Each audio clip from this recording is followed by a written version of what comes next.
Hi, I'm Rupert Schofield, President and CEO of the FINCA Microfinance Network and author of the Social Entrepreneur's Handbook, How to Start, Build, and Run a Business That Improves the World. We're here at the palatial South Bethesda Studios to film the second edition of the Social Enterprise Podcast. I'm here today with two very dear friends, the founder of FINCA and my lifelong partner, John Hatch, and Jeff Ashe, who's also a pioneer of microfinance. Welcome, gentlemen. Thank you. Thank you, Rick. So we're going to talk about a wide range of topics today, but what I'd really like to start with is a question to each of you, which is, John, what was the moment when you realized that you had discovered what you wanted to do with the rest of your life? As a friend of mine says, oh boy, that's a fun story. I was a consultant flying to Bolivia on an evening flight on my second double bourbon, worried sick because I accepted a contract with the Agency for International Development to design a solution for a particular problem they had with peasant populations around the country starving to death. I read the contract. I decided I can't do this. I'll have to pay my way home on this one unless I can come up with a better idea. That led to the first double bourbon and the second double bourbon. And then I had an epiphany, and it was a feeling of warmth that came right through my body. It riveted me, it sobered me up, and I knew it was just really a very, very important thing that was happening to me. I grabbed a yellow pad and I started scribbling ideas, and in the space of the next hour, somewhere over the Andes, I must have put together about 4 or 5 pages, a few calculations with my calculator, and by the time the plane landed in La Paz, Bolivia, I had in my mind a fully formed idea of what would be called village banks, going to poor communities, allowing them to organize their own little village banks, run it, supervise it. They would be in charge of the bank, the outside institution would lend them the money, and we would particularly focus on women since they're the most disempowered in third world countries. And that was the epiphany. I sold the idea the next morning to a group of 15 bureaucrats from the Agency for International Development. They said they were willing to experiment with it. They offered my consulting firm a contract on the spot of $1 million worth of local pesos, and we would be off and running with this program immediately. But we did it. We did the program, and that year we reached 444 villages and 17,000 rural families with this new model of access to credit. And that was the beginning of FINCA. We were on our way. So this is the first example. I had been getting through Acción. We had gotten a contract called the Pisces Project, and we had gone all over the world to 14 countries to try to find anything that would help out small businesses. So this is after traveling all over the world, is really one of the few things I saw that was even worth looking at. And that was my real epiphany. I said, this can really work. So I wrote up this experience, and then I said, look, took it to the Acción conference in Cartagena, Colombia, and I said, look, this is fantastic. We can not only meet our social goals of people helping each other, and this was a totally unheard of concept at the time. It's possible through the interest to cover the cost of this operation. And the reaction at Acción, at Cartagena, was total disbelief. So anyway, my experience was similar. You know, I was in a little village in the Peace Corps in 1971, and I was making $50 loans to poor sharecropping campesinos, who were, literally starving to death. They were working as laborers on the big farms of the landlords, that had cotton farms or coffee plantations or sugar cane. And the landlords, so their labor force wouldn't starve to death. They would give them a little acre of corn and beans that they'd let them plant on and then share half the crop with the landlord. But after years, centuries of, generations working that land, the minerals were leached out, and the nutrients and everything. So we came with these $50 loans of 6 bags of fertilizer. And, we doubled and tripled the yields, and the farmers were jubilant. They were able to pay us back. I had 800 of these farmers under my supervision, and only one didn't pay me back. His name is Apollinario Atz. So I want the viewers, if you run into him, grab him, because he still owes me that, $50 loan with interest. But the other thing that impressed me, other than the yields we got and how the farmers were able to live better and feed their families better, was when it came time for me to leave. The farmers came up to me and begged me, said, "Don Roberto, please don't go." I said, "Don't worry, they'll send another gringo in my place." And said, no, you can't leave. They literally, they wept, and they begged me not to go. And I realized that for the first time in my life, I had made a difference in other people's lives. And that was more addictive than heroin to me, at the time. I mean, I was hooked, and I haven't been able to kick it. I've been at it almost 4 decades now. How do you guys right now view the situation of microfinance as an industry? Because some people actually say microfinance doesn't work. I mean, look at these over-indebted people, and you guys said it got them out of poverty, but where's your proof? We have a study here that says the impact is 0. I mean, John, you're familiar with all this, so what's your take on what's going on now? People have been jealous, I think, especially the academic community, have been looking at this explosion of credit for the poor, and they've said, God, it's now even bigger than the Marshall Plan. I mean, how did that happen? And they're jealous. They didn't get to design it. So as academics, they get their satisfaction from criticizing the slightest defects they can find in the movement.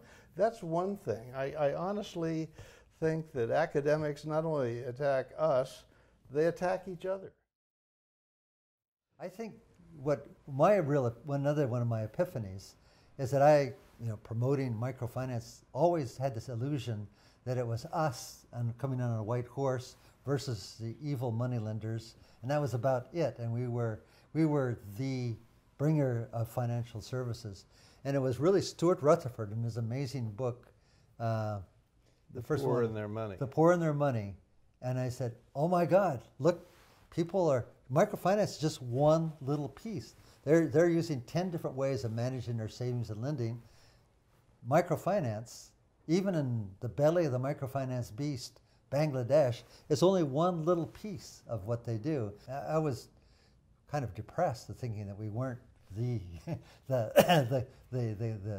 be-all and end-all of their financial lives, but it did understand why what we did before, since it wasn't the whole thing they were doing, but just a little piece of it, didn't in itself to have the transformative kind of change that we were hoping for. And so some hard-headed researchers, they have pointed out that when you rigorously control for people that got the service that didn't, it makes some difference, but not all those are always exceptions, doesn't make the necessarily transformational change. Well, I have to say here, I think, because we have been, attacked in some quarters for making this whole thing up of like microfinance getting people out of poverty, and those of us who were at the beginning of the revolution, I'm going to speak for myself. I know we got people out of poverty. I know we did, and lots of them, you know.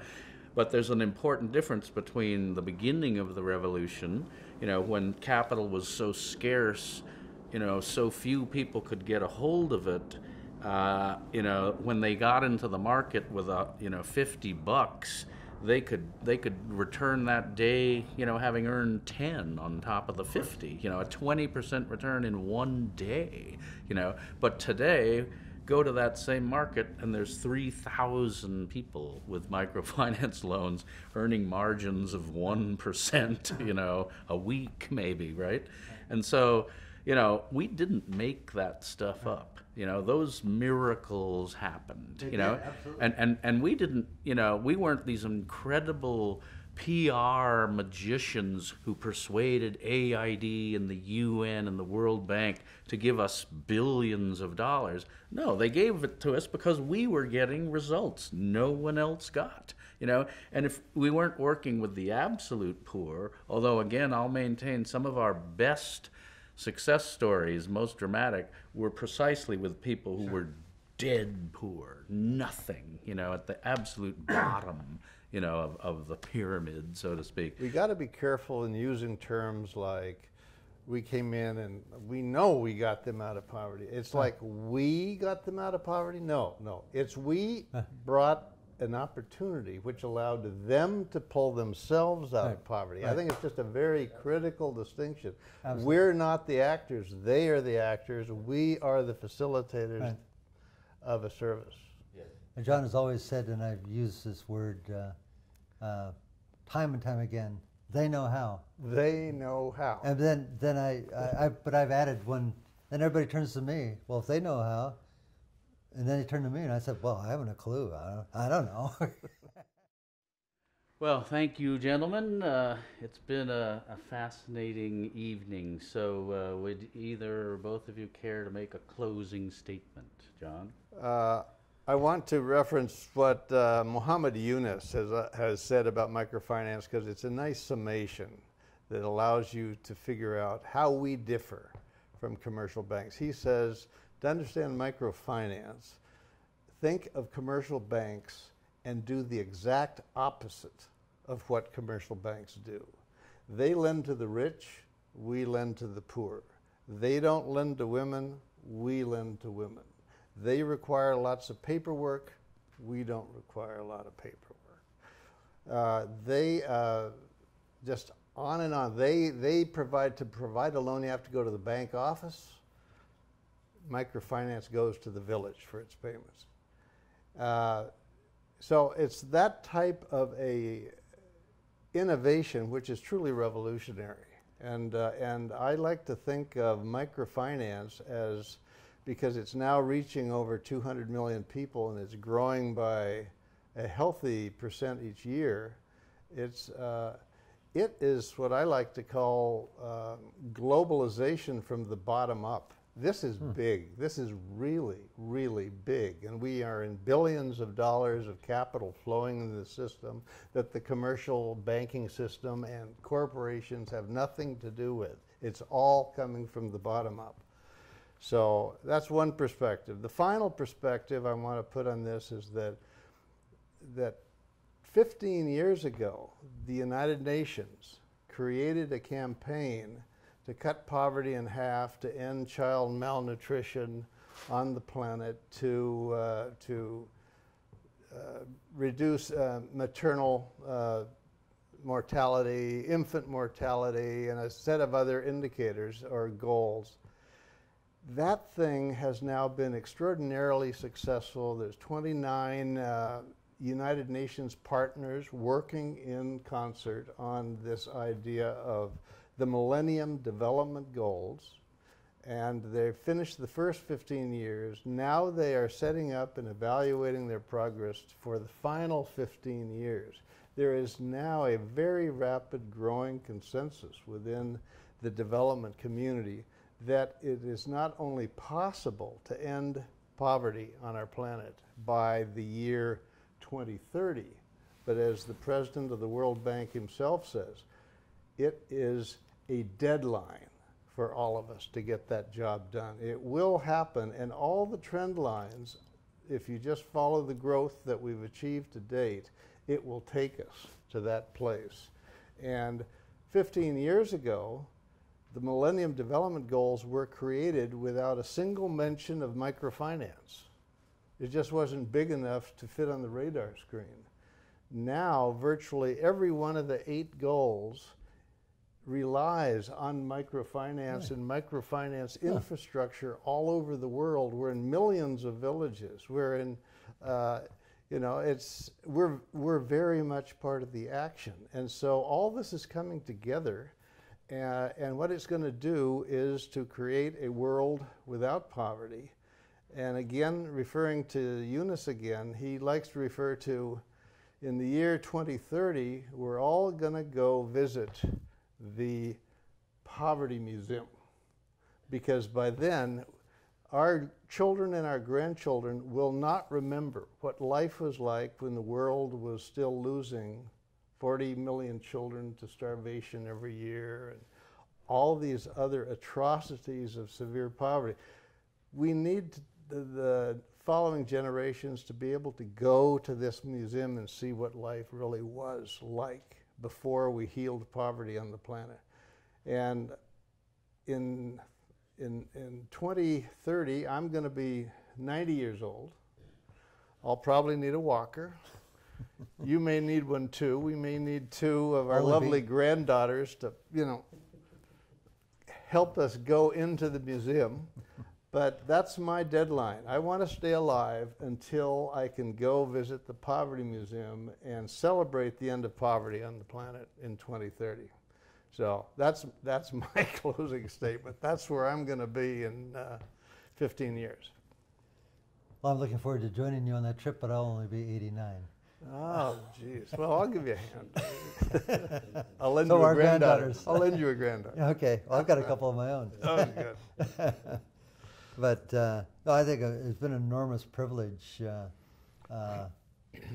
working with you and others, and what an amazing position, what amazing lives we've had to be able to launch this incredible movement. And as Bill Tucker, one of my compatriots, said, you know, we've been here, we know the whole history.